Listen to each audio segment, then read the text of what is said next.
previous episode, we looked at the case of Emma Elizabeth Smith. Her brutal attack left Whitechapel shaken and filled the East End with fear and uncertainty. In a district already overwhelmed by poverty, crime, prostitution, and violence, people tried to convince themselves it had been a single horrifying incident. But the streets of Whitechapel no longer felt the same.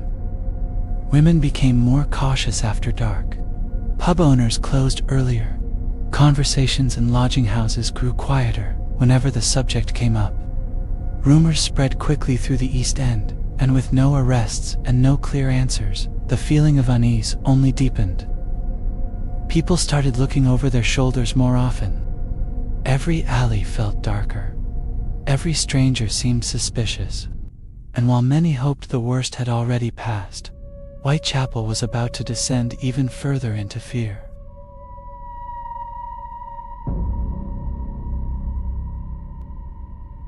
On August 31st, 1888, like many people living in Whitechapel at the time, Marianne Nichols believed the brutal attack on Emma Elizabeth Smith had been a terrible but isolated incident. Life in the East End was harsh, but predictable. And in that predictability, people tried to find a sense of normality again. She continued her routine like so many other days in Whitechapel, carrying the awareness of what had happened, but also the quiet hope, or perhaps necessity, that the streets would simply return to being what they always were, difficult but survivable. In the early morning of that day, London's East End was still shrouded in twilight. Among those continuing their daily struggle was Marianne Nichols, better known as Polly. She was 43 years old, but life had made her older than her age suggested. She once had a family, children, a husband, a life that could have been normal in some ways. But that life slowly fell apart. The divorce hit hard, and with the divorce came the loss of support, of security, of everything that kept her going. When her husband discovered that she had to survive on the streets, the last bit of financial aid stopped as well. From that moment on, every day became a struggle. Workhouses, cheap rooms, the streets of Whitechapel, and somewhere in between, alcohol as a brief escape from a life that was shrinking ever smaller. Her existence gradually became invisible to the world, but all the more visible to the street. The streets were damp from the night air, illuminated only by scattered gas lamps and the faint glow escaping from public houses that had not long since closed their doors. Market workers, dock laborers, and night wanderers still moved through the narrow streets. While much of the city remained asleep, Marianne Nichols spent the evening moving between lodging houses and drinking establishments, trying to gather enough money to secure a bed for the night. Like many women in Whitechapel, survival often depended on finding temporary shelter before the streets became too dangerous. At one point during the night, she had managed to earn enough to pay for a bed at Wilmot's lodging house in Thrall Street. But the money was soon spent on alcohol, and by the late hours she once again found herself without enough to stay indoors.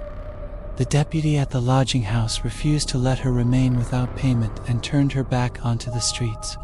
According to later accounts, Polly appeared unconcerned and reportedly told others that she would soon find the money for another bed. With only a few pennies separating her from shelter, she disappeared once more into the darkness of Whitechapel. It would be the last time she was seen alive.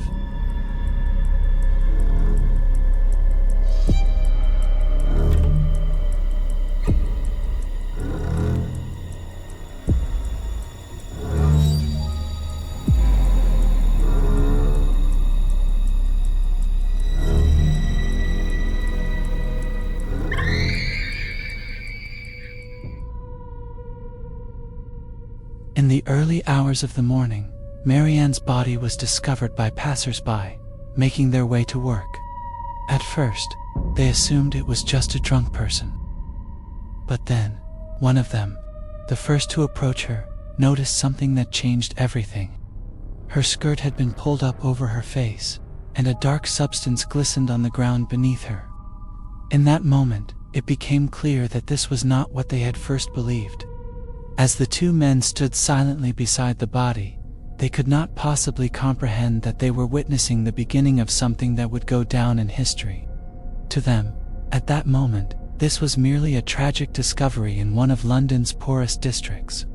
A woman who had lost her life in the dark streets of Whitechapel. Police officers would soon arrive, followed by curious onlookers and reporters. The name Marianne Nichols would make the newspapers, but not because people wanted to remember her life. The focus would be on the gruesome circumstances of her death. What began that morning as a single murder would grow into one of the most notorious crime cases in history. Fear would spread through Whitechapel. The narrow streets, which residents had experienced for years as hard but familiar, would turn into places of distrust and fear. No one knew it yet, but in the weeks that followed, more women would die. More families would mourn. More questions would remain unanswered.